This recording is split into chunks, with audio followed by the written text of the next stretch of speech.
Okay. किसी कोई issue आया उसमें करने में, बनाने में, सॉल्व करने में, या कहीं पर फंसे हो?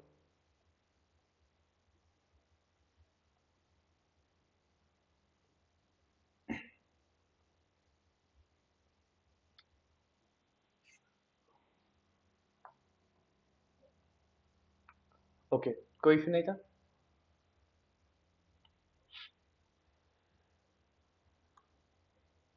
ठीक है, तो हम लोग आगे बढ़ते हैं आज।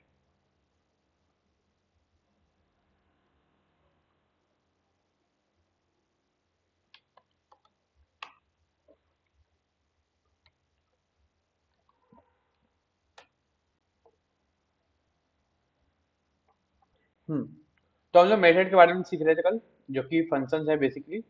जावा में उसको मेथड बोलते हैं। हम लोग क्या क्या सीखे? मेथड को डिक्लेयर करना, मतलब कि मेथड बनाना, क्रिएट करना, मेथड को कॉल करना, और मेथड में हम लोग आर्गुमेंट पास करना सीखे थे।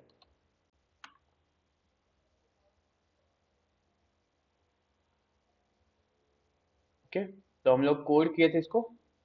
हम लोग मेथड के बारे में पढ़ रहे थे।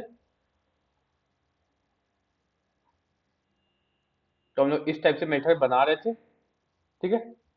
एंड इस टाइप से हम लोग मेथड को कॉल कर रहे थे, और यहाँ पर हम लोग आर्गुमेंट पास कर रहे थे, पैरामीटर आर्गुमेंट पास कर रहे थे, ठीक है। ये कर रहे थे हम लोग। अब देखो, मेथड में और भी बहुत कुछ होता है। मेथड में हम लोग ये तीन चीज सीखे। एक इंपॉर्टेंट टॉपिक हम लोग का यहाँ आता है, method overloading.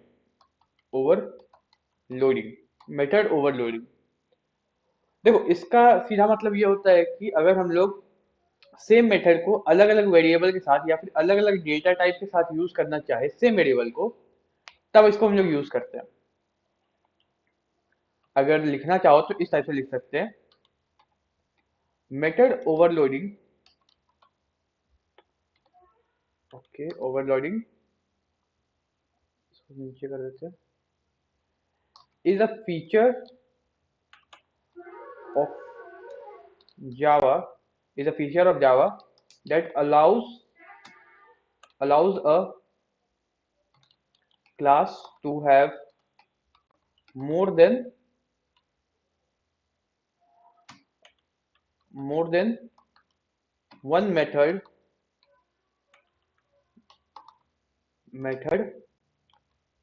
with the same name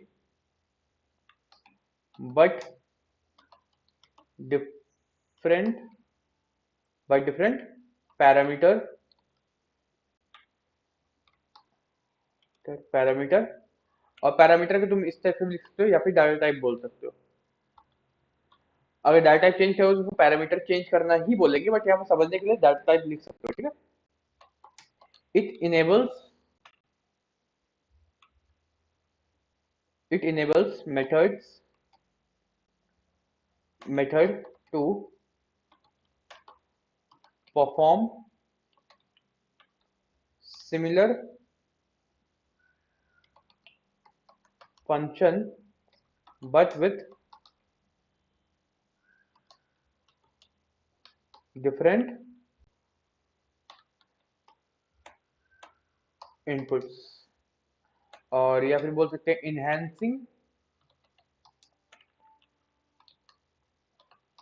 enhancing code readability and flexibility ठीक है। तो इसका सीधा मतलब क्या हुआ? Method overloading is a feature of Java that allows a class to have more than one method with the same name. मतलब कि एक से ज्यादा मेथड सेम नेम से हो सकता है। एक ही नाम से दो मेथड हो सकता है, दो या फिर दो से ज्यादा, मतलब एक से ज्यादा हो सकता है, ठीक है। बट डिफरेंट पैरामीटर्स, मतलब कि अलग अलग पैरामीटर के साथ। लाइक किसी में अगर हम डाल रहे हैं इंट ए, तो किसी में हम इंट बी डाल रहे हैं, किसी में हम डबल ए डाल रहे हैं, वो भी कर सकते हैं हम लोग, ठीक है। डिफरेंट डाटा टाइप भी कर सकते हैं हम लोग। मान लो किसी में इंट ए डाल रहे हैं तो किसी में हम स्ट्रिंग ए डाल रहे हैं, तो मेरे ऊपर है, ठीक है। और यहाँ पर है फिर इट इनेबल्स मेथड, नहीं, हाँ, it enables method to perform similar functions but with different input. मतलब कि देखो, अगर एक ही काम है, एक ही टास्क है तेरे पास, ठीक है, उसको तुमको अलग अलग इनपुट के साथ परफॉर्म करना है, तब उस केस में ये तुम्हारा मदद करता है। Enhancing code readability and flexibility, code का रीडेबिलिटी को बढ़ाता है, फ्लेक्सिबिलिटी। अब क्या मतलब हुआ इसका? रीडेबिलिटी का बढ़ाने का मतलब हो गया तुम्हारा कि जब अगर तुम मान लो कि एक कोड लिख रहे हो, ठीक है, कोड लिख रहे हो, कोड में तुमको सम करना है, ठीक है, बेसिक सा। तुम सम करने के लिए एक मेथड बना दिया, अपना मेथड या फंक्शन, मतलब कि मेथड समझो, मेथड बना दिया, ठीक है। अब उस मेथड में तुम क्या बोल सकते हैं, अगर तुमको दो को इंट वैल्यू को सम करना है तो अलग मेथड बनाओगे, दो को डबल वैल्यू को सम करना है तो अलग मेथड बनाओगे, दो को क्या फ्लोट वैल्यू को सम करना है तो अलग मेथड बनाओगे, तुम बनाओगे उसके हिसाब से। तो अगर तुम अलग अलग नाम से बनाओगे तो तुमको फिर प्रॉब्लम होगा कि क्या ही बनाए थे हम। पढ़ोगे जब अपना कोड को खुद से तो वहां पे प्रॉब्लम आता है कि ये कोड क्यों था, ये क्यों था। मान लो कि अभी तुम लिखोगे सम बनाओगे, ठीक है ना, एक लिखा होगा तुम इंटी इंटीजर सम लिख के बनाओगे एक मेथड, फिर एक बनाओगे डबल सम करके, तो इतना तुमको टाइम वेस्ट होगा तुम्हारा एक तरह से, और तुमको रीडेबिलिटी में प्रॉब्लम होगा। और अगर तुम बस सम ही बना रहे हो तो तुमको समझ में आएगा कि हाँ जितना सम है सब क्या करने के लिए, ऐड करने के लिए, तो तुमको पता चलेगा। और फ्लेक्सिबिलिटी भी वही चीज हुआ कि हम लोग उसको बार बार यूज कर सकते हैं, फ्लेक्सिबल हो जाएगा कोड हम लोग का। अब इसको अगर तुम लोग समझो कि कैसे काम करता है ये, देखो, हम लोग के पास एक मेथड होता है ये, ठीक है। मान लो हम इसमें इंट ले रहे हैं, हम लोग as a parameter, as a हम लोग आर्गुमेंट इसमें इंट ले रहे हैं, ठीक है। सेम मेथड है, अगर हम कॉपी पेस्ट कर दिए और उसमें हम एज अ पैरामीटर डबल ले रहे हैं, दोनों का नेम सेम होगा। मान लो इसका नाम भी ए है, इसका नाम भी ए है, दोनों का मेथड का नाम सेम है। अब ये भी ले रहा है, ये ले रहा है इंट वैल्यू, ये ले रहा है डबल वैल्यू। अब दोनों का ऑपरेशन हो सकता है अलग अलग हो, मतलब कि इसमें टास्क जो है, काम जो होगा, कोड जो होगा अलग अलग हो सकता है। लेकिन हम लोग सेम नाम से बना रहे हैं तो क्या पता चलेगा कि काम दोनों में सेम हो रहा है, हम लोग बस और नाम से ये पता चलेगा कि काम दोनों में क्या हो रहा है हम लोग का, ठीक है। अब मान लो कि तुमको अलग अलग बनाना पड़ता है सबके के लिए, तो इसको ए देता है, इसको बी देता है, अलग अलग नाम देता है, तुमको परेशानी होता है बाद में सोचने में या फिर बाद में अपना कोड को समझने में। हम हमेशा बोल रहे हैं ये चीज को, हम लोग जो ये 70-80 लाइन का कोड लिख रहे हैं, ये अभी कुछ नहीं है, ठीक ना।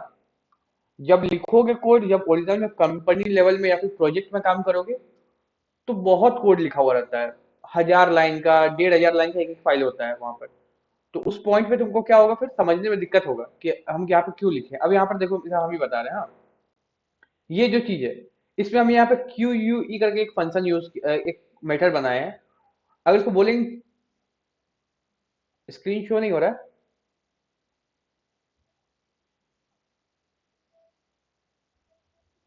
बाकी लोग दिख रहा है स्क्रीन।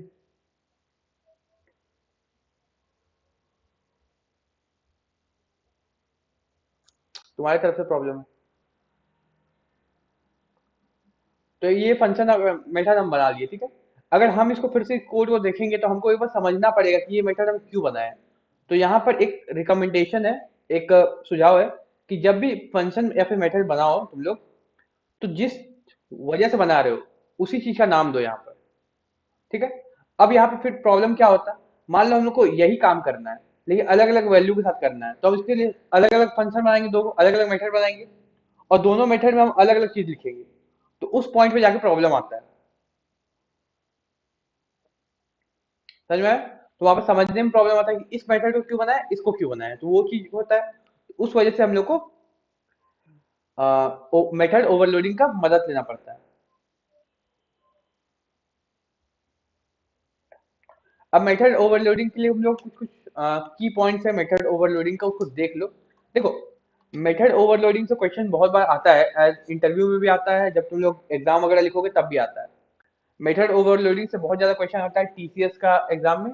जब तुम लोग टीसीएस आईकॉन करके होता है वो एग्जाम, वो दोगे तब ये क्वेश्चन बहुत ज्यादा आता है मेथड ओवरलोडिंग से, ठीक है। तो मतलब कि तुमको दे देगा कुछ डेमो क्वेश्चन दे देगा कि इसमें तुम मेथड ओवरलोडिंग कर सकते हो कि नहीं, इस पॉइंट पे क्या कर सकते हो, वो सारा चीज रहता है इसमें, तो इसको सीधे समझना पड़ेगा तुम लोग अच्छे से। तो की पॉइंट क्या क्या है इसमें, मेन तो होता है सेम मेथड का नेम यूज कर सकते हैं हम लोग, सेम मेथड का नेम यूज करते हैं हम लोग। सेकंड क्या होता है, हम लोग का डिफरेंट पैरामीटर्स हो सकता है। और दूसरा बात, तुम अगर सेम पैरामीटर से दो मेथड बनाओगे सेम नेम का तो प्रॉब्लम आएगा तुम लोग को वहां पर। मतलब कि नेम भी सेम रखोगे दो मेथड का, पैरामीटर भी सेम रखोगे, तब वहां पर तुम लोग को इशू देगा, वहां पर तुम लोग को एरर देने लगेगा। क्यों? क्योंकि जब तुम लोग उस मेथड को कॉल करोगे तब उसको पता नहीं चलेगा कि कौन सा मेथड को कॉल कर रहे हो तुम, क्योंकि दोनों सेम है, दोनों का पैरामीटर भी सेम है, नेम भी सेम है, तब वहां पर तुम लोग को एरर देगा। ठीक है। Third point, return type. अब रिटर्न टाइप क्या होगा?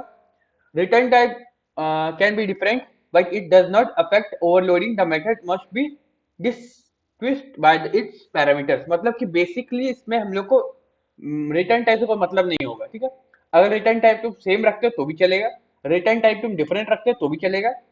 हम लोग को यहाँ पर बेसिक अंतर किससे है? नाम से। मतलब कि जो प्रॉब्लम होगा, अगर तुम नाम सेम कर देते हो तब प्रॉब्लम होगा, पैरामीटर सेम कर देते हो तो प्रॉब्लम होगा। ठीक है। रिटर्न टाइप से हम लोग को वैसा कुछ प्रॉब्लम नहीं आएगा यहाँ पर।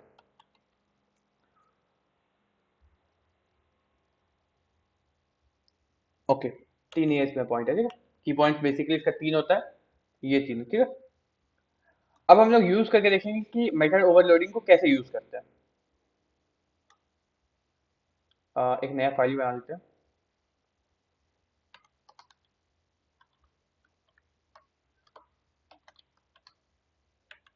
ओवरलोडिंग। ठीक है।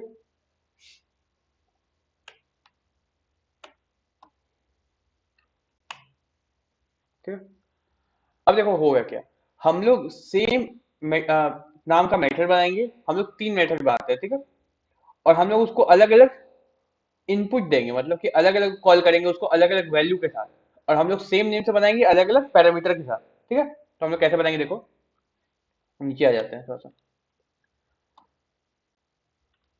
पब्लिक स्टैटिक, हम लोग वॉइड के साथ बनाते हैं क्योंकि हम लोग डाटा टाइप से कोई रिटर्न टाइप से कोई मतलब ना पड़े। तो हम लोग पब्लिक स्टैटिक वॉइड, चलो हम लोग क्या बना सकते हैं, हम लोग ना एस बनाते हैं, एस फॉर सम हो जाएगा हम लोग का। ठीक है। ठीक है। ये बन गया हम लोग का एक मेथड। सेम एक और मेथड बनाते हैं हम लोग पब्लिक, अच्छा इसी को कॉपी कर लेते हैं।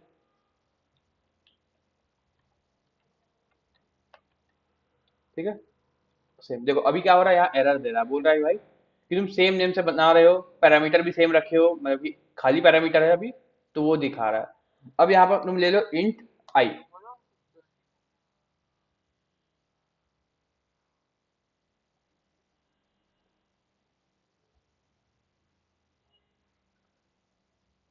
क्या हो गया, प्रॉब्लम आ रहा है कुछ? ठीक है।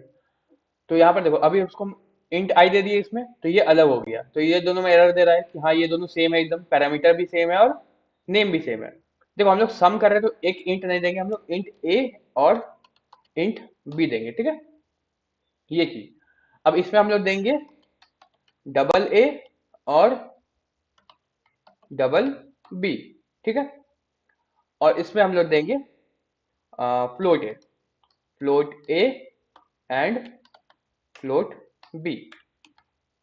तो अब क्या हो रहा है, तीनों का अलग अलग हो गया हम लोग का। चेंज सिग्नेचर बोल रहा है, float A float B, update users, क्या चीज बोल रहा है ये? अच्छा ये बोल रहा है कि ये ऑलमोस्ट सेम हो जाएगा बोल रहा है, तो उस चीज के लिए बोल रहा है। ठीक है। तो एक काम करते हैं और कुछ कर लेते हैं। मैं देखो डबल और फ्लोट ऑलमोस्ट सेम हो जाता है, इसलिए बोल रहा है यहाँ पर कि एक ही मत दो, फिर यहाँ प्रॉब्लम क्रिएट करेगा। तो एक काम करते हैं, कुछ और दे देते हैं, लाइक हम लोग स्ट्रिंग दे देते हैं, string A comma string B, ये दे सकते हैं हम लोग। फिर यहाँ पे बोल रहा है चेंज सिग्नेचर क्यों, update users to reflect signature change, छोड़ो हटा, इतना समझे आया। अब क्या होगा यहाँ पर, इंट ए और इंट बी को हम लोग ऐड कर देते हैं और हम लोग उसको साउट कर देते हैं, मतलब कि प्रिंट करने के लिए ए प्लस बी। तो यहाँ पर आएगा तो ए प्लस बी आ जाएगा, प्रिंट हो जाएगा साउट ए प्लस बी। ठीक है। और एक काम करते हैं ना, यहाँ पर हम लोग इसको प्लस करके यहाँ लिख देते हैं, ये कौन सा वैल्यू रहेगा, इंटीजर वैल्यू। तो this is a integer value, यहाँ पर लिख देते हैं this is a integer value. इसी में भी हम लोग सेम करते हैं, this is a double value. ठीक है। एंड इसमें भी हम लोग करते हैं system dot print dot ln और a प्लस b करते हैं एंड प्लस करके यहाँ पे लिख देते हैं this is a string value. ठीक है, समझ में आया? अब देखो क्या होगा यहाँ पर। हाँ, जब हम लोग इस s को कॉल करेंगे s, ठीक है, तो हम लोग यहाँ पे तीन ऑप्शन दे रहा है। आप देखो अपने से दे रहा है यहाँ पे तीन ऑप्शन। एक में बोल रहा है हम लोग के पास तीन एस है बोल रहा है। एक एस है जिसमें हम लोग इंट और इंट ले रहे हैं, एक एस में डबल डबल ले रहे हैं, और एक में स्ट्रिंग ए और स्ट्रिंग बी ले रहे हैं। ठीक है, अगर यहाँ पर तुम एक और एस बना देते हो, चलो ट्राई करके देखते हैं। एस और बना दिए, यहाँ स्ट्रिंग की जगह हम क्या दे रहे हैं? अच्छा, एक स्ट्रिंग ले रहे हैं और एक हम ले रहे हैं इंट। ठीक है, स्ट्रिंग एंड इंट वैल्यू। ठीक है, अब देखो क्या हो रहा है यहाँ पर। जब एस लिखोगे तो चार ऑप्शन आएगा हम लोग के पास, int int, string int, double double and string string. अब हम लोग के ऊपर है कौन सा वाला को यूज करना है, तो हम लोग मान लो इसको यूज करते हैं, इंट वाला को। पहले 5 लिखते हैं कॉमा 6 लिखते हैं, तो ये क्या हो गया, इंटीरियर वैल्यू जा रहा है। अब देखो इसको जब हम लोग प्रिंट करेंगे, चलो हमको बता आंसर क्या आना चाहिए इसका।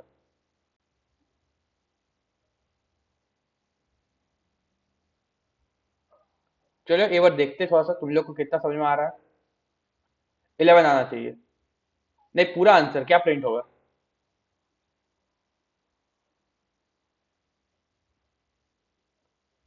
अगर इसको रन करते हैं हम लोग अभी, तो क्या प्रिंट होना चाहिए टोटल?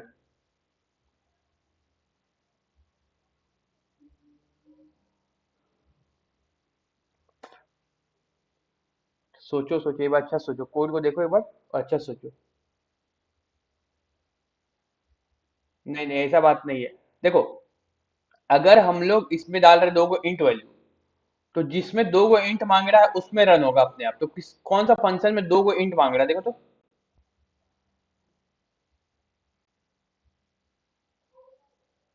हाँ, ये प्रिंट होगा फर्स्ट वाला।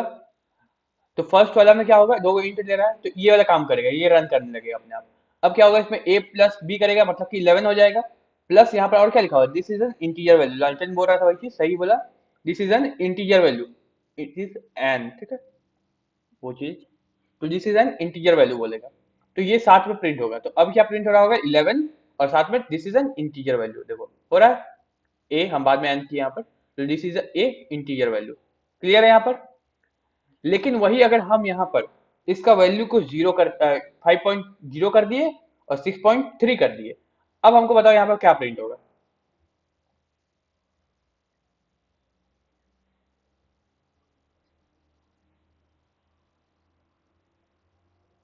हम्म,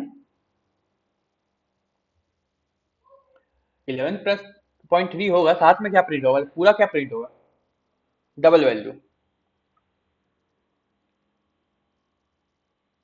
ठीक है, this is an double value बोल रहा है। समझ में आ रहा है क्या हो रहा है? हम लोग बस वैल्यू को चेंज कर रहे हैं और ये मेथड का चेंज कर रहा है। मतलब पहला वाला में ये मेथड रन हुआ, सेकंड में ये मेथड। अगर हम सबको लिखते हैं, ठीक है, सबको एक साथ प्रिंट करते हैं। पहला वाला में हम 5 को रहने देते हैं एंड यहाँ पर 6 को रहने देते हैं। सेकेंड वाला में हम 5.36 डालते हैं और कॉमा 9.6 डालते हैं।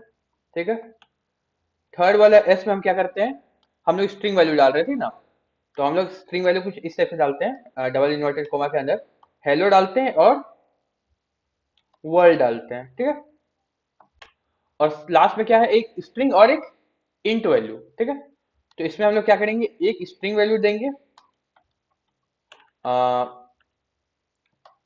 इट्स, एंड कॉमा में दे देंगे 9। कुछ भी दे रहे हैं हम लोग अपने हिसाब से। ठीक है, अब देखो क्या होगा, इसको रन करते हैं तो क्या होता है देखो, एक ही कोड में सब अलग अलग रन हुआ, मतलब कि सारा मेथड अलग अलग रन हुआ है। पहला लाइन क्या किया, इंटीजर वाले मेथड को यूज किया, इसको। ठीक है, सेकेंड लाइन क्या किया, डबल वाला मेथड को यूज किया, इसको। थर्ड लाइन क्या कर रहा है, थर्ड मेथड को यूज कर रहा है, स्ट्रिंग वाला को। And fourth line fourth method को, जिसमें कि एक स्ट्रिंग और एक इंटीजर वैल्यू दे रहे हैं। क्लियर है, समझ में आ रहा है ये?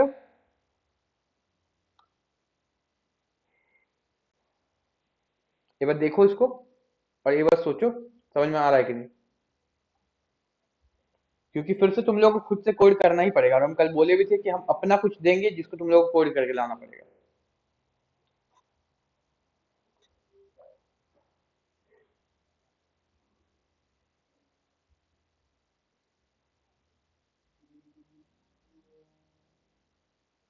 क्लियर है यहाँ पर?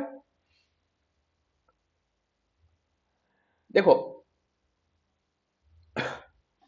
अब ये होता क्यों है, ठीक है, मतलब कि ये क्यों करना जरूरी होता है हम लोग को। एक तो कोड वगैरह के बारे में समझ लिया हम लोग, कोड सही हो जाता है ये वगैरह। दूसरा होता है डायनामिक करने के लिए।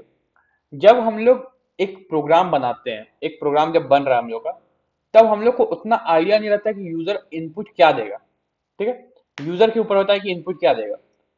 अगर हम लोग बोलेंगे कि यूजर को कि वन लिखो, तो गारंटी थोड़ी कि वन ही लिखेगा, हो सकता है वो वन की जगह ONE लिख दे। समझ रहे हो ना वो चीज को? तो हम लोग एज अ प्रोग्रामर हम लोग को हर चीज को लेके चलना पड़ेगा। तो इस हिसाब से हम लोग को यहाँ करना है। मान लो कि अगर तुम लिखते हो BMI कैलकुलेटर बना रहे हो तुम, ठीक है, BMI कैलकुलेटर, तुम उसमें क्या करोगे? तुमको एज लेना होगा एज ए इनपुट, और सेंटीमीटर में तुमको हाइट लेना पड़ेगा, वो चीज होता है। एज एज लेते हो, हाइट लेते हो और वेट लेते हो, तीन चीज लेते हैं हम लोग। तो अगर तुम ले रहे हो उस चीज को, ठीक है, क्या ले रहे हो? एज, हाइट और वेट। ठीक है, इसको कमेंट कर देते हैं, ठीक है। ये तीन चीज अगर तुम ले रहे हो उसमें, ठीक है, तो ये भी तो हो सकता है कि एज जो होगा वो, चलो एज तो तुम्हारा इंट वैल्यू होगा, गारंटी है कि कोई भी एज अपना 2.5 नहीं बोलेगा, कोई भी बोलेगा तो 5 बोलेगा, 7 बोलेगा, 8 बोलेगा, ये चीज बोलेगा, ठीक है। लेकिन हाइट तो हो सकता है कि कितना, कोई बोला इंच में बता रहा है तुमको 1.5 इंच बोलेगा मान लो, कि या फिर तुमको अगर सेंटीमीटर में भी होता है बहुत बार, किलोमीटर में, मतलब हो सकता है ना कि हाइट भी। वेट तो तुम्हारा हो ही सकता है कि बोलेगा कि मान लो कि 10.5 kg है, 20.5 kg है, 20.2 kg है, तो फिर वो डबल वैल्यू हो गया।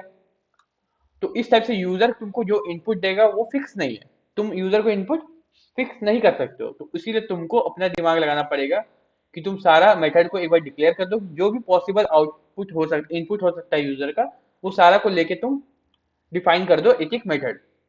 तो अब क्या होगा, ये कोड डायनामिक बन जाएगा। डायनामिक मतलब कि यूजर जिस टाइप का इनपुट डाला, मेथड समझ गया कि हाँ ये इस टाइप का इनपुट है, वो मेथड रन हुआ और तुमको आंसर दिया। डायनेमिक क्या होता है?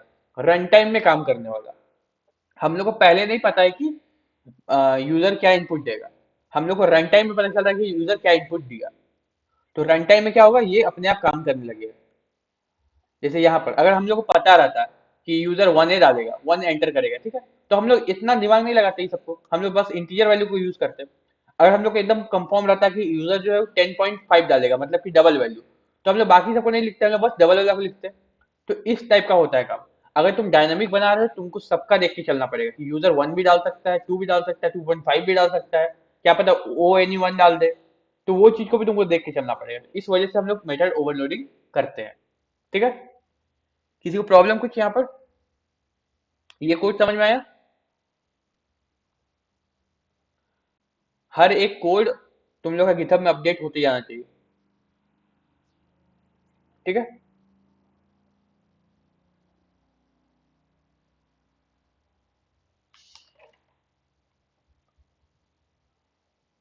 ओके।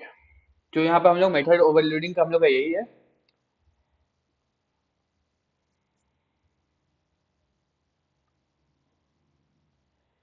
मेथड ओवरलोडिंग का एक क्वेश्चन हम देंगे, थोड़ी देर बाद भेज देंगे हम ग्रुप में। तुम लोग को वो चीज करना है और हमको भेजना है। हम इसमें से नहीं देंगे इस बार क्वेश्चन, हम जो बोल रहे थे उतना, जैसे कि हम जो चीज बना दे रहे थे उसी को बोल रहे थे लिखने के लिए। इस बार से क्वेश्चन चेंज रहेगा, हम अपने से बताएंगे क्वेश्चन क्या है। तुम लोग को अपना दिमाग लगा के बनाना है, हम बोले थे वो चीज, तो हम ग्रुप में भेज देंगे क्वेश्चन, तुम लोग बना लेना, ठीक है। अब हम लोग अगला टॉपिक की तरफ चलते हैं। अगला टॉपिक बहुत इंपॉर्टेंट टॉपिक है, बिकॉज कि जब तुम लोग इसको ज्यादा इंप्लीमेंट करोगे, अच्छा से करोगे, तो तुम लोग बहुत सारा फील्ड में जा सकते हो, लाइक डाटा साइंस का फील्ड में जा सकते हो। AI ML भी इसी के ऊपर बेस्ड है ऑलमोस्ट। डिजिटल इमेज का जो भी कॉन्सेप्ट है वो भी इसी के ऊपर बेस्ड है। और AI का बहुत ज्यादा कॉन्सेप्ट जो इमेज के साथ जनरेशन, इमेज जनरेट करने वाला कॉन्सेप्ट है, वो भी सब इसमें बेस्ड है, लेकिन बड़ा पैमाना पे हम लोग उसका बेसिक सीखेंगे। तुम लोग उसको जब प्रैक्टिस करोगे एडवांस वर्जन में, तुम लोग अच्छा अच्छा प्रोग्राम्स लिख पाओगे उससे। और ये ऑलमोस्ट तुम लोग को पता होगा सबको को, लेकिन हम बता दे रहे हैं, ये रिकर्सन है। रिकर्सन बहुत इंपॉर्टेंट टॉपिक क्यों होता है? क्योंकि रिकर्सन अपना कोड को ही यूज करके सेम कोड से तुम बहुत सारी चीज जनरेट कर सकते हो। मतलब कि एक मेथड के अंदर ही अपना मेथड को कॉल कर रहे हो जब तक तुमको यूज है उसका। ये बेसिक इसका मतलब होता है कि तुम एक मेथड के अंदर कॉल करते हो खुद को, मतलब कि मेथड ही खुद को कॉल कर रहा है। एक तरह से ये समझो कि ये जो मेथड है वो खुद को ही कॉल कर रहा है। समझ में आया? अब ये क्यों कॉल करता है वो अगर समझोगे तो ये है कि हम लोग बहुत सारे ऐसा प्रॉब्लम आता है हम लोग का, जब हम लोग को एक ही प्रोसेस को बार बार रिपीट करना होता है। ठीक है? और उस प्रोसेस को जब बार बार तुम रिपीट करोगे तब तुमको जाके डिजायर आउटपुट या फिर जो तुमको चाहिए वो चीज मिलेगा, आंसर। अब हम जो बोले कि डिजिटल इमेज में इसका कहाँ यूज होता है, मतलब कि इमेज बनाने में, या फिर जो एआई इमेज फॉर्मेशन करता है उसमें कहाँ यूज होता है, तुम लोग समझो इस चीज को। मान लो कि ये एक इमेज है, ठीक है? नहीं, ये नहीं, ये एक इमेज है, ठीक है? ये छोटा सा, यहाँ कुछ ऐसा पहाड़ वगैरह कुछ ऐसा बना हुआ है, यहाँ से सूरज निकल रहा है, ठीक है? अब हम एक एआई को बोले कि हमको ये इमेज को बड़ा करके इसको तुम पूरा एक्सटेंड कर दो, और इसके साइड साइड में क्या होना चाहिए वो चीज बताओ। आजकल होता है वैसे, एआई सब आ गया है, ठीक ना, वो इसी में काम करता है। हम इसको क्या बोल रहे हैं? जैसे पहाड़ यहाँ तक है, तुम अपने आप डेवलप करो कि पहाड़ आगे कैसा दिखेगा। अगर मान लो यहाँ सूरज है तो सूरज की रोशनी ऊपर कैसा दिखेगा, तुम अपने आप डेवलप करो उसको। वो एआई डेवलप कर रहा है, आजकल करता है ये चीज, ठीक है? तो वो कैसे होता है, अगर उसको तुम लोग समझोगे तो इमेज क्या करता है, कंसिस्ट करता है पिक्सल्स को। तो यहाँ पर तुम्हारा पिक्सल होगा, इसको अगर पिक्सल में बांटोगे तो छोटा सा पिक्सल होगा, इसमें बहुत सारा पिक्सल होगा, भरा हुआ रहेगा, ठीक है? अब होता क्या देखो, हम लोग क्या कर रहे हैं, रिकर्सन कर रहे हैं। तो रिकर्सन में होता क्या है, ये जो पिक्सल है ये अपने आप को रिपीट करेगा और एक एक्सटेंड करते जाएगा यहाँ पर,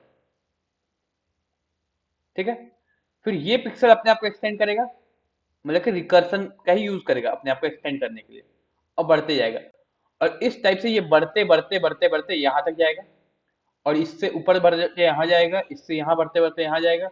हर एक पिक्सल अपने आप को एक्सटेंड करेगा यार। और ये किसके थ्रू होता है, रिकर्सन के थ्रू। इस टाइप से एक्सटेंड करेगा अपना अपना पिक्सल को, एंड इसी प्रोसेस के थ्रू तुम एआई से इमेज डेवलप या फिर इमेज जनरेट करवा सकते हो। एआई को हर इमेज को दिया हुआ नहीं रहता है, और अभी तो इतना अच्छा से इसको कर पा रहा है इम्प्लीमेंट आदमी लोग। अभी जो नया आईफोन का था, आईफोन 15, उसमें ये फीचर था, या फिर सैमसंग S24 में फीचर था, दोनों में था शायद। लेकिन कोई अच्छा से परफॉर्म कर रहा था, हमको याद नहीं है, शायद सैमसंग ही अच्छा परफॉर्म कर रहा था उसमें, ठीक है? तो हो क्या रहा था, अगर एक इमेज देते हो तुम उसको, ठीक है? उस इमेज में तुम एक लड़का खड़ा खड़ा हुआ है यहाँ पर, ठीक है? एंड वो अपना हाथ थोड़ा सा इधर रखा हुआ, मतलब कि हाथ उसका पूरा दिख नहीं रहा है, ठीक है? पूरा हाथ नहीं दिख रहा है उसका। और उसको तुम बोलोगे एक्सटेंड करने के लिए या फिर हाथ को जनरेट करने के लिए, तो वो एकदम एज इट इज तुम्हारा लड़का का ही हाथ जैसा हाथ जनरेट कर देगा। मतलब कि वो लोग इतना डीप में इसमें स्टडी किया है, डीप एल्गोरिदम यूज कर रहा है कि पूरा का पूरा हाथ जनरेट कर पा रहा है वो लोग। तो इसी मेथड का, रिकर्सन के ही यूज करके वो लोग सब कुछ करता है, ठीक है? और भी बहुत सारा काम होता है रिकर्सन का। तो हम लोग अभी रिकर्सन का बेसिक समझेंगे। रिकर्सन को अगर अच्छा से समझोगे तुम लोग तो बहुत सारा चीज कर सकते हो, लाइक तुम लोग ये सब, तो ये सब बेसिकली तुम लोग पाइथन के साथ कर सकते हो। अगर तुम जावा के साथ करोगे तो बहुत टाइम लगेगा तुम लोग करने में ये सब चीज, बट पाइथन के साथ तुम लोग इजीली कर सकते हो। पाइथन या फिर तुम लोग रस्ट के साथ, या फिर हाँ रस्ट के साथ कर सकते हो। रस्ट लैंग्वेज होता है, उसके साथ कर सकते हो। इसी सब के साथ होता ही है, ठीक ना? जो एआई होता है वो बेसिकली ये दोनों लैंग्वेज में लिखा हुआ रहता है, तो उसी में रिकर्सन होता है। तो कॉन्सेप्ट क्लियर हो गया यहाँ पर, रिकर्सन क्या होता है। अगर इसको हम अब प्रोग्रामिंग के हिसाब से समझो रिकर्सन क्या होता है, ठीक है? रिकर्सन इन जावा अगर बोलोगे, अच्छा जावा नहीं, रिकर्सन किसी भी लैंग्वेज में होता है, तो रिकर्सन ही लिखो। Recursion is a technique, recursion is a technique where a method call itself to solve a problem it's useful tool it is a useful tool for solving problems that can be broken down into smaller or similar problems. अगर इसको समझोगे एक बार अच्छा से समझोगे तो तुम लोग सबको 11 12 पास कर लियो तो इसमें ये जो कॉन्सेप्ट है बेसिकली इंटीग्रेशन का कॉन्सेप्ट है। इंटीग्रेशन में क्या होता है स्मॉलर पार्ट को इंटीग्रेट करके हम लोग लार्जर पार्ट का बारे में जानते हैं मतलब कि एक तरह से अगर एरिया का बात करो छोटा सा एरिया को देख के हम लोग बड़ा एरिया का एक्यूरेट एरिया पता करते हैं। और छोटा सा जगह का एरिया दिया हुआ है तुमको तो वो पूरा लेंथ का हम लोग एरिया निकालते हैं उस टाइप से हम लोग इंटीग्रेशन में काम करते हैं। तो रिकर्सन भी ऑलमोस्ट वही चीज में काम करता है कि जो स्मॉलर प्रोडक्ट है स्मॉलर चीज को देख के वो सिमिलर प्रॉब्लम को सॉल्व करता है जो कि हम यहाँ पर बताया अभी कि ये छोटा सा पिक्सल्स है उसके थ्रू और जनरेट करेगा जनरेट करते करते करते करते लास्ट तक जाएगा वो जहां तक तुम्हें वो जनरेट करवाना है। तो वो सब कुछ काम होता है ठीक है। तो इस टाइप का हम लोग रिकर्सन काम करता है। अब रिकर्सन का कुछ वो भी है रूल्स भी है या फिर की पॉइंट बोलो या फिर रूल बोलो ठीक है। रिकर्सन में ये दो चीज होना ही चाहिए। पहला क्या होना चाहिए बेस केस। बेस केस क्या देखो हम ये बोले कि रिकर्सन क्या होता है एक मेथड जो कि अपने आप को कॉल करते रहेगा ठीक है। अपने आप को अगर कॉल कर रहा है तो एक जगह होना चाहिए एक लिमिट होना चाहिए जिसके बाद वो कॉल करने बंद कर देगा मतलब कि एक पॉइंट तक कॉल करेगा। कोई भी अगर लूप भी चलाते हैं हम लोग तो क्या होता है एक रिटर्न टाइप होता है एक एग्जिट होता है हम लोग का। तो वो एग्जिट हम लोग का डिफाइन होना चाहिए। तो यहाँ पर बेस केस में क्या लिखोगे the condition that stops the recursion ठीक है। एक कंडीशन होना चाहिए जो कि रिकर्शन को रोक सके ठीक है। एंड दूसरा क्या होना चाहिए रिकर्सिव रिकर्सिव केस होना चाहिए मतलब कौन सा केस में रिकर्सिव रिकर्शन होगा। समझ रहे हो दो केस होना चाहिए एक जिसमें क्या रिकर्शन रुक जाएगा और एक वो केस जिसमें रिकर्शन होते रहेगा। ठीक है क्लियर है। यहाँ लिख देते हैं the part where the method call itself एक पार्ट जिसमें कि मेथड कॉल करेगा itself to continue solving sub problems ठीक है। मतलब कि प्रॉब्लम को सॉल्व करने के लिए एक पार्ट जहां पर मेथड अपने आप को कॉल करते रहेगा ठीक है। क्लियर है यहाँ तक। यहाँ किसी को कोई प्रॉब्लम।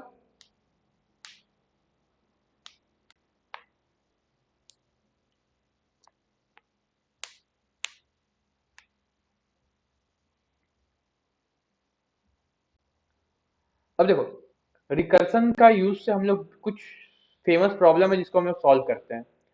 एक प्रॉब्लम है हम लोग का फैक्टोरियल निकालने का और एक प्रॉब्लम है हम लोग का सम ऑफ नेचुरल नंबर्स इसका एक प्रॉब्लम है। एक फिबोनाची सीरीज है वो वाला प्रॉब्लम होता है। तो कुछ कुछ ऐसा प्रॉब्लम होता है जो कि बेसिकली इसी से सॉल्व होता है रिकर्सन से। रिकर्सन लिख देते हैं ठीक है S P S V M ठीक है। ठीक है अब रिकर्सन यूज कैसे करते हैं हम लोग यहाँ पर फैक्टोरियल निकालना सीखेंगे ठीक है। अब फैक्टोरियल होता क्या है पहले अगर वो सीखोगे तो देख लो फैक्टोरियल होता क्या है किसी को आइडिया है। सबको सी लैंग्वेज में फैक्टोरियल निकाला होगा फर्स्ट ईयर में। तुम लोग का हमको जहां तक लगता है सबका लैब एग्जाम में फैक्टोरियल एक क्वेश्चन होगा ही होगा।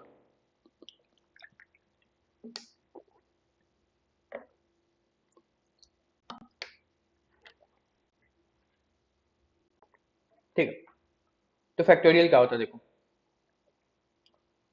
अगर मान लो हम बोलते हैं 5 का फैक्टोरियल ठीक है तो क्या होगा 5 इंटू 4 इंटू 3 इंटू 2 इंटू 1 ये होगा 5 का फैक्टोरियल। इसका जो आंसर निकलेगा क्या होगा 20 इंटू 360 इंटू 2 120। तो 5 का फैक्टोरियल क्या है? 120 है। तो इस टाइप का आएगा। तुम 6 का बोलोगे तो 6 × 5 × 4 × 3 × 2 × 1, ये होगा फैक्टोरियल। तो ये निकालना। अब देखो यहाँ पर क्या हो रहा है, क्यों हम लोग रिकर्सन का यूज कर रहे हैं। देखो यहाँ पर 5 आ रहा है, 5 के बाद 5 - 1 आ रहा है, फिर 5 - 1 के बाद 5 - 2 आ रहा है, मतलब कि 5 - 1 का -1, ठीक है। फिर इसका -1 आ रहा है, फिर इसका -1 आ रहा है एक चीज। तो यहाँ क्या हो रहा है, एक हम लोग को एक क्या मिल रहा है, कंडीशन मिल रहा है, एक तरह से बोला जाए तो आ, एक रिपीटेशन मिल रहा है, एक हम लोग को क्या बोलते हैं, वर्ड नहीं समझ में आ रहा, रिपीटेशन ही बोलो इस तरह से, कि एक एक ट्रेंड मिल रहा है, एक ट्रेंड मिल रहा है, ठीक है। एक ट्रेंड मिल रहा है हम लोग को कि इसका -1 ये है, इसका -1 ये है, एंड इसका -1 ये है। समझ में आ रहा है? इसी टाइप का होता है। और जब हम लोग नेचुरल नंबर के बारे में सोचेंगे तो भी उसमें भी यही होता है। अगर बोलेंगे सम ऑफ नेचुरल नंबर, तो 5, अगर बोलेंगे सम ऑफ 5 नेचुरल नंबर, ठीक है, तो क्या होगा, 5 + 4 + 3 +2 + 1। तो इसमें भी क्या हो रहा है, -1 -1 -1 एंड -1। तो ये क्या हो गया, रिकर्सन केस के अंदर आ गया हम लोग, क्योंकि इसमें हम लोग कर सकते हैं रिकर्सन, ठीक है।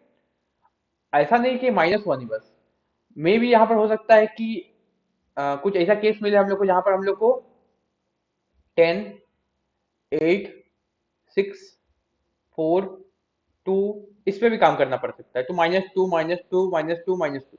लेकिन हम लोग को एक ट्रेंड तो मिल रहा है ना, कि हाँ सबके बीच में -2 का रिलेशन है, एक रिलेशन मिल रहा है। ट्रेंड और रिलेशन सेम वर्ड हो गया तुम लोग के लिए एक तरह से। तो एक रिलेशन मिल रहा है इसके बीच में, ठीक है। तो अब इसको परफॉर्म कैसे करते हैं, अगर हम लोग देखेंगे फैक्टोरियल निकालने के लिए, तो उसको परफॉर्म कैसे करते हैं। तुम लोग सबको देखा होगा, इसका कोड को हमेशा याद रखना। देखो, हम बताते जा रहे हैं, इसको लिखते जाना, क्योंकि काम आएगा तुम लोग का। ये जो रिकर्सन वाला आता है पॉइंट, ये जो कोड होता है फैक्टोरियल निकालने का, ये सब कैंपस प्लेसमेंट में सबसे ज्यादा पूछता है। क्योंकि कैंपस प्लेसमेंट में तुम लोग के पास यही सब रहता है स्टूडेंट लाइफ में, कि तुम फैक्टोरियल निकालना सीखा है कि नहीं, तुम रिकर्सन यूज करने आता है कि नहीं तुमको, ये सारा चीज होता है, छोटा छोटा चीज। और छोटा छोटा चीज ही तुम लोग को इंटरव्यू में बहुत इंपॉर्टेंस देना होता है तुम लोग को, क्योंकि वहां पर तुमको बड़ा बड़ा क्वेश्चन नहीं पूछेगा, क्योंकि वहां 10 मिनट में तुम इतना बड़ा प्रोग्राम नहीं बना सकते हो। तुम 10 मिनट में वही कर सकते हो जो तुमको दे, मतलब कर पाओगे वही देगा तुमको, ठीक है। तो तुम जो कर पाओगे वही दे रहा है। तो ये सब टाइप का क्वेश्चन होता है। तो हम लोग यहाँ पर क्या बना रहे हैं, फैक्टोरियल निकालना है हम लोग को, ठीक है। अब इसके लिए हम लोग क्या करना होगा, रिकर्सन यूज कर रहे हैं, हम फैक्टोरियल निकाल रहे हैं। तो पहले तो हम लोग एक इंट करके एक आई ले लेते हैं, जिसका हम लोग रखते हैं 5, ठीक है। हम लोग यहाँ पर डायनेमिक नहीं कर रहे हैं, हम लोग यहाँ पर स्कैनर क्लास यूज करके इनपुट नहीं ले रहे हैं, हम लोग सीधे रख लिए यहाँ पर, ठीक है। अब क्या कर रहे हैं हम लोग, अब देखो हम क्या बोलते हैं, एक बेस केस होना चाहिए रिकर्सन के लिए, बेस केस और एक रिकर्सिव केस। तो इसको ध्यान में रख के बनाते हैं, चलो समझ में भी आएगा। तो बेस केस क्या होगा हम लोग का, जहां पर रिकर्सन खत्म हो जाएगा, ठीक है। तो हम लोग लिखते हैं यहाँ पर इफ, नहीं पहले हम लोग एक काम करते हैं, रुको। पहले हम लोग एक मेथड बनाते हैं, public static void main, main नहीं, मेन मेथड नहीं, स्टैटिक वॉइड फैक्टोरियल, ठीक है। फैक्टोरियल एक मेथड बनाए, इसमें हम लोग इंटीजर ले रहे हैं आई, ठीक है, ले लिए। ये हम लोग का एक मेथड बन गया, क्लियर है। इसको इंट ही रहने दो, ठीक है। मे बी अगर रिटर्न करना हो तो, क्योंकि रिटर्न करेंगे शायद हम लोग यहाँ पर, इसीलिए, ठीक है। तो रिटर्न कर रहे हैं, तो रिटर्न 0, यहाँ पर अभी के लिए रिटर्न 0 कर लो।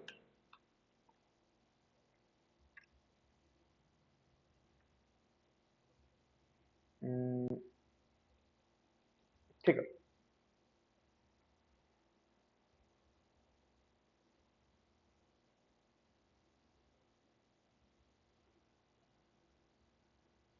नहीं, रिटर्न हम लोग यहाँ पर 0 नहीं करेंगे, रुक जाओ, ठीक है। तो हम लोग क्या करेंगे यहाँ पर, हम लोग यहाँ पर एक कंडीशन लिखेंगे, इफ जो आई आ रहा है वो इक्वल टू 0 हो जाता है अगर, तब।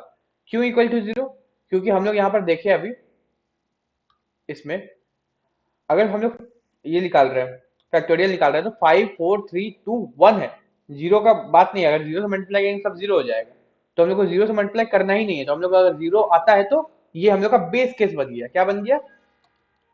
बेस केस, मतलब कि यहीं से हम लोग को रिकर्सन को खत्म करना है, इस पॉइंट पे खत्म हो जाएगा रिकर्सन। तो हम लोग यहाँ रिटर्न कर देंगे वन, यहाँ पर रिटर्न क्या कर देंगे? वन रिटर्न कर देंगे, क्योंकि कुछ भी नंबर होगा मल्टीप्लाई बाय वन होगा तो वन ही आ जाएगा। ठीक है, नेक्स्ट हम लोग एल्स लिखेंगे, एंड एल्स पार्ट में हम लोग क्या करेंगे? रिटर्न करेंगे I into factorial of I, नहीं I into factorial of I minus one, क्योंकि एक एक नंबर माइनस वन होते जाएगा। ठीक है, यहां तक क्लियर हुआ? अब हम लोग यहाँ पर क्या करेंगे? हम लोग यहाँ पर बस सॉल्व कर देंगे, और यहाँ लिखेंगे फैक्टोरियल इज, एंड यहाँ पर हम लोग फैक्टोरियल ऑफ आई ये निकाल लेंगे। क्लियर है? ये छोटा सा कोड है, लेकिन इसमें हम लोग रिकर्सन का यूज कर लेंगे। कहां पर यूज किए? देखो हो क्या रहा है इस कोड में, ये हम लोग का बेस केस है, ठीक है क्लियर, और ये हम लोग का रिकर्सिव केस है। रिकर्सिव केस कैसे? देखो इस पॉइंट पे फैक्टोरियल को कॉल कर रहे हैं। फैक्टोरियल क्या है? यही मेथड है, मतलब कि ये मेथड खुद को कॉल कर रहा है इसी पॉइंट पे। तो ये क्या हुआ? रिकर्सिव केस हुआ।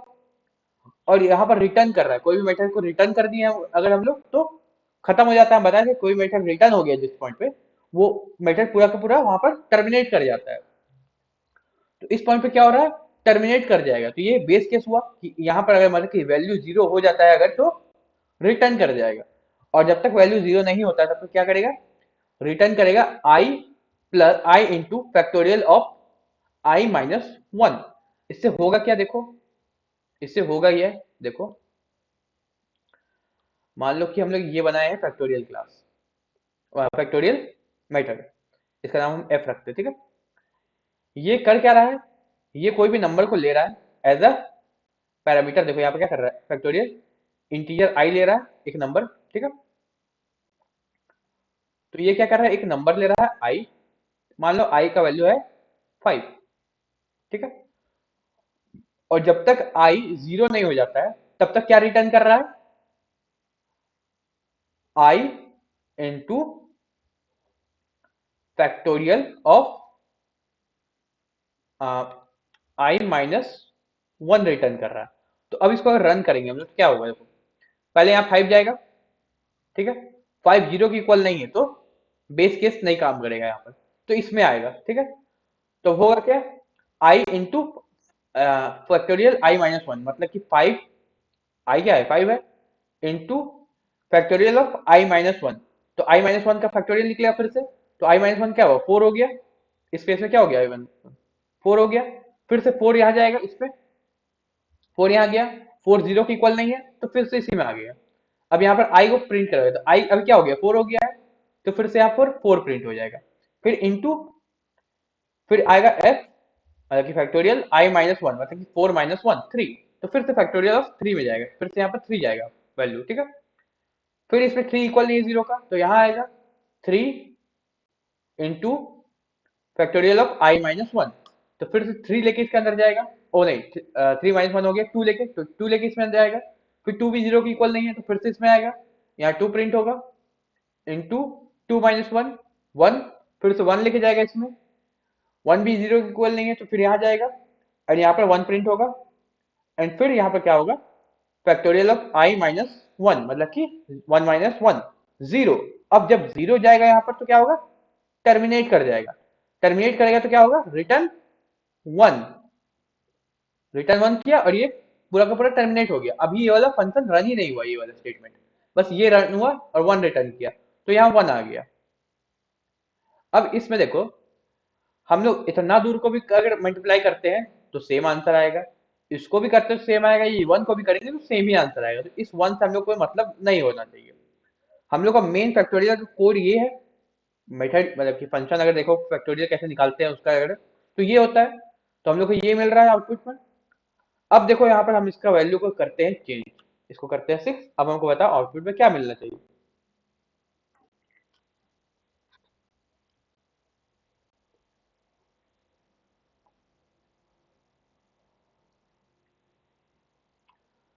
देखो ये जो काम हुआ ना, हम लोग ये करके देखे, इसको बोलते हैं ड्राई रन करना, ठीक ना।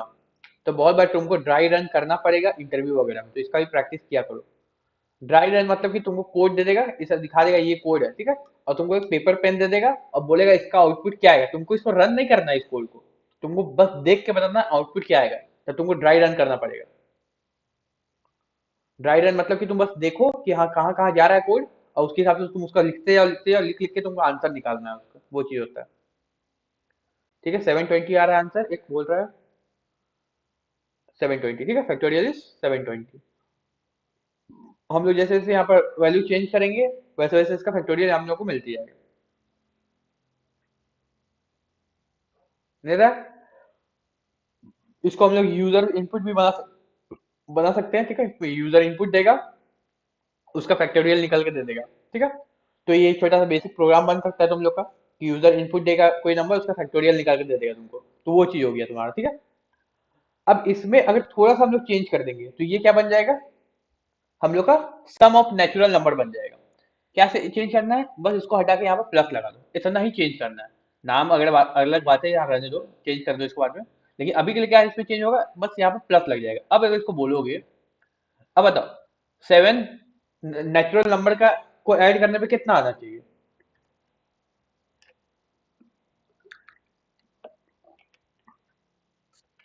सब मैथमेटिक्स का स्टूडेंट हो, sum of 7 natural number, first 7 natural number कितना होगा। 28। रन करते हैं, 29 होगा। ओके ओके ओके ओके, यहाँ पर हम लोग को रिटर्न जीरो करना पड़ेगा इसमें, क्योंकि फिर वो +1 हो जाएगा ना। तो रिटर्न जीरो सही है, 28।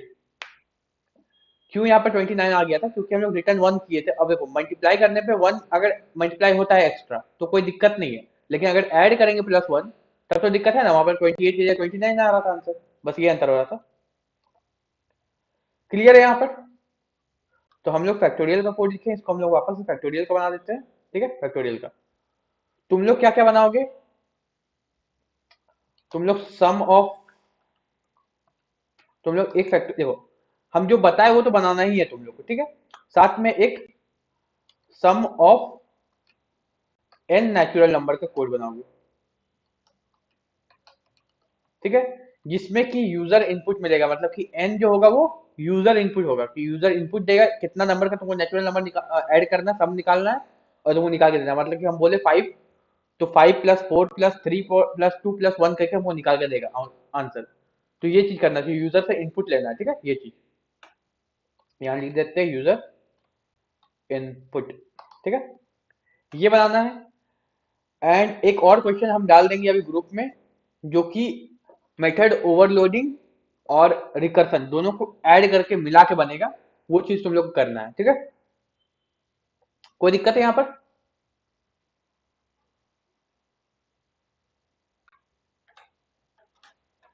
किसी कुछ पूछना है, पूछ सकते हो।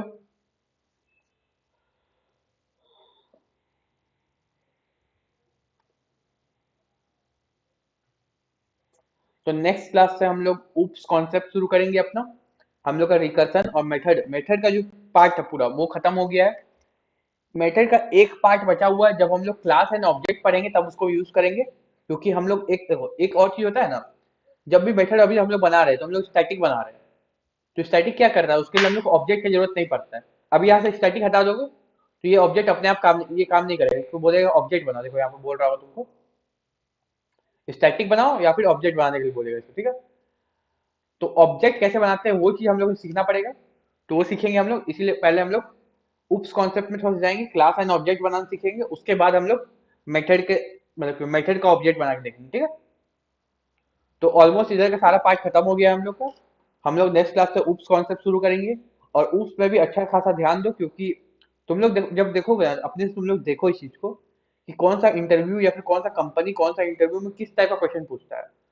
तो हर कंपनी जहां जहां डीएसए का बात आता है, हर ऐसे ऐसे कंपनी, हर कंपनी में उप्स कॉन्सेप्ट इंपॉर्टेंट हो जाता है। उप्स कॉन्सेप्ट हो गया, रिकर्सन हो गया तुम्हारा, फंक्शन वगैरह बनाना तो बेसिक कॉन्सेप्ट होता है। हाँ, मेथड ओवरलोडिंग, अगर तुम पाइथन जावा यूज करो तो मेथड ओवरलोडिंग आना चाहिए तुम लोग अच्छा से, क्योंकि जावा में यही सब मेन क्वेश्चन होता है तुम लोग के लिए, ठीक है। मेथड वगैरह डिक्लेयर करना तुम लोग सीखोगे ही, सीख ही लिए होगे, ठीक है। लूप्स जो चलता है, लूप का जो हम बता रहे थे तुम लोग को डायग्राम बना के, ठीक है, वो चीज थोड़ा ध्यान में रखना। क्योंकि जब इंटरव्यूअर बैठता है तुम्हारे सामने तो कभी पेपर दे देगा, बोलेगा कि वाइल लूप कैसे काम करता है उसका तुम हमको सिमुलेशन दो या फिर एक डायग्राम बना के दिखाओ, वो चीज होता है। तो वो चीज याद रहना चाहिए। बाकी ऑपरेटर वगैरह, और हाँ, बिटवाइज ऑपरेटर बहुत जरूरी है, कास्टिंग वगैरह, तो इसको रिवीजन करते रहो, ठीक है। हम तो यही बोलेंगे कि सबको एक कॉपी भी बनाओ साथ में, नोट्स टाइप का लिखते जाओ इसको, क्योंकि जब तुम लोग को इंटरव्यू होगा, हम खुद ये चीज करते हैं इसलिए हम बता रहे हैं, अभी से लिख के रखोगे तो जब इंटरव्यू होगा तो सडन रिकॉल करने के लिए तुम लोग को आसानी होगा। मतलब कि अपना लिखा हुआ रहेगा तो तुम लोग एक बार देखोगे तो तुम लोग समझ में आ जाएगा। और ऐसा क्लास करते जाओगे, रोज का लिखते जाओगे ना, तो और ज्यादा आसान होगा तुम लोग के लिए। क्योंकि एक तो एक बार में लेके बैठना नहीं पड़ेगा तुमको सब कुछ को, और दूसरा होगा कि हर क्लास के हिसाब से तुम लिखोगे तो तुम्हारा रिवीजन भी होते जाएगा साथ में, ठीक है, और प्रैक्टिस भी होते जाएगा। ओके। ओके देन, अगर कुछ पूछना है तो पूछ सकते हो, अदरवाइज यू कैन लीव। हम लोग कल से उप्स कॉन्सेप्ट शुरू करेंगे।